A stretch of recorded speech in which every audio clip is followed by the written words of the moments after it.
ఇటు వచ్చి house keeping supervisor. నా కాడ ఒక 15 మంది 20 మంది ఉంటారు. వాళ్ళు ఎప్పుడు వస్తారో ఎప్పుడు తప్పిస్తారో వాళ్ళకే తెలియదు. నేనైతే 7-7:30కి ఇంట్లోకి వెళ్ళి వెళ్తా. కొంచెం సిటీ దాకానైతే బండ్ల మీద రావడం అయితే జరుగుతుంది. ఎట్లా వీలైతే అట్లా తోవంటి ఇన్ని కోతులు ఉంటాయి. ఇవన్నీ చూసుకుంటా, మా వాళ్ళు ఫోన్లు చేస్తే మాట్లాడుకుంటా, ఎవరు వస్తారో ఎవరు పోతారో అవన్నీ చూసుకుంటా నేనైతే రావడం అయితే జరుగుతుంది. ఇవన్నీ ఎందుకు అని అంటే మన కోసం మనమే. కానీ కాకపోతే ఏంటంటే మన లెక్క ఇంకోళ్ళు కూడా ఆలోచించుకోరు కదా.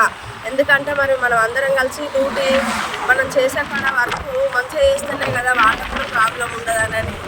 అంటే ఏ వర్క్ విషయంలో అయినా కానీ నేను అనేది ఏంటంటే మన పైన అధికారులను వాళ్ళ అధికారులు అంటారు, వాళ్ళు మనల్ని అంటారు. అప్పుడు మనం ఏం చేయాలంటే సుధరించుకొని మనకు మాట రావద్దనే విధంగా మనము కొంచెం ఎర్లీగా వెళ్ళడమా, లేకపోతే ఏదో అట్లా మనం వాళ్ళ సహకరించడం అనుకో, వాళ్ళంత సాయం వాళ్ళు చేస్తారు.